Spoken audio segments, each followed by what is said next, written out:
This is a video of a trip from Lima, Peru, down south to see the famous Nazca Lines. From Quito, Ecuador, we flew south along the Andes Mountains to Lima.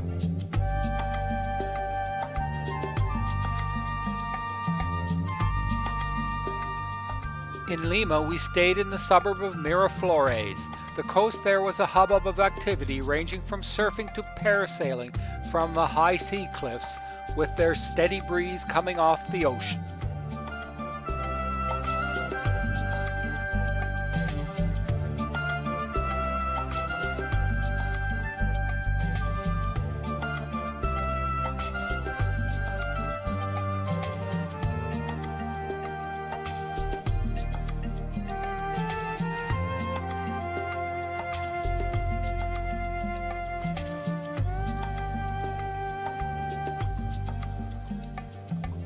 The parasailers soar over El Parque del Amor with its sculpture called El Beso, or the Kiss.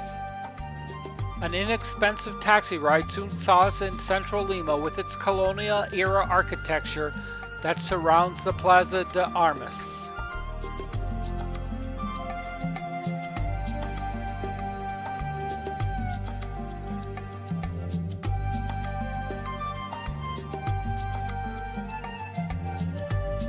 The Plaza de Armas had a heavy police presence, including a couple of riot vehicles and several police dogs.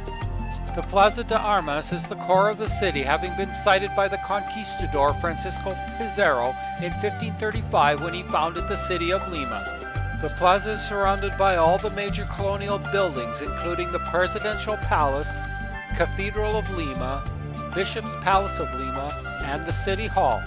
At noon, there is the changing of the guard ceremony at the Presidential Palace. This ceremony is impressive, but the police kept the crowd across the street, so we could only watch it through the big iron fence. Just as the ceremony started, some demonstrators unfurled a protest banner, and the police sprang into action, recklessly spraying tear gas near the school children, who were quickly hustled away by their teachers. After the tear gas dispersed, the changing of the guard ceremony proceeded as if nothing had happened, but the children were gone.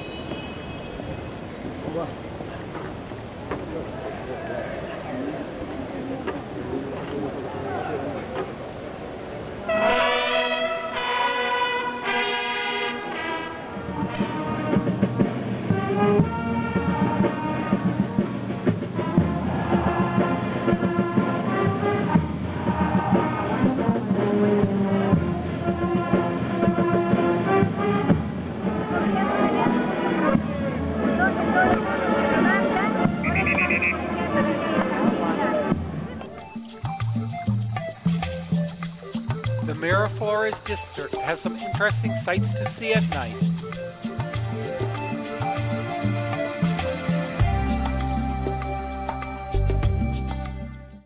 As we were in Lima, we had the chance to visit the Nazca Lines, which are a UNESCO World Heritage Site consisting of a series of ancient geoglyphs. We hired a van with a driver to make the 460-kilometer or 6-hour drive south from Lima to Nazca. We left Lima at 4:30 a.m. and immediately it was obvious that our driver was very sleepy, as he frequently dozed off and drifted towards the oncoming traffic before we'd wake him up. All in all, the 12 hours that we spent driving with him were very frightening.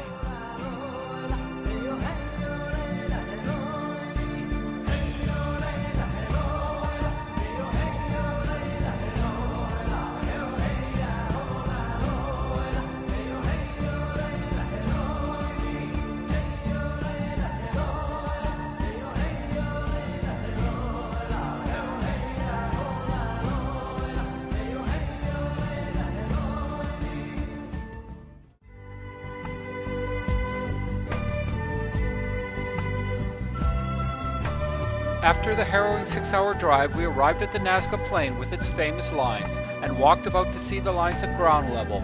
where it is clear that the lines were made by removing the darker surface rocks to uncover the lighter substrate beneath.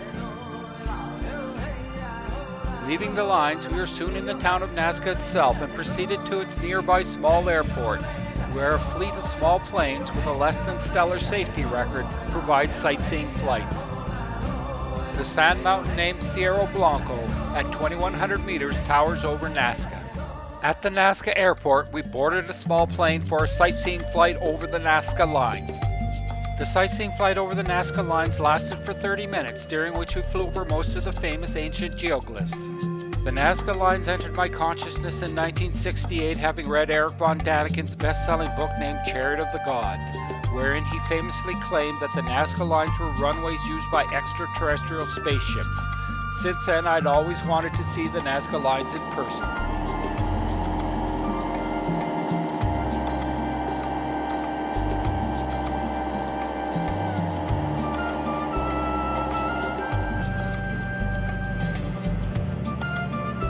It is hard to date the Nazca Lines, but many scholars believe that the Nazca Lines were created by the Nazca culture between 500 BC and 500 AD. Due to their isolation and to the dry, windless and stable climate of the plateau, the lines have been mostly naturally preserved. The flight was exhilarating as the pilot quickly banked the plane, first from one side and then to the other, in order that people on both sides of the plane could see the geoglyphs as we flew overhead. On a hillside is the most amazing geoglyph, namely a humanoid figure which some see as a fisherman, but which Eric von Daniken saw as an astronaut that supported his theory of alien landings. The Nazca plain is littered with giant geometric shapes such as rhomboids and triangles, and long lines as well. From an airplane, some of the geometric shapes resembled runways, which Eric von Daniken claimed were built and used by visiting alien spaceships.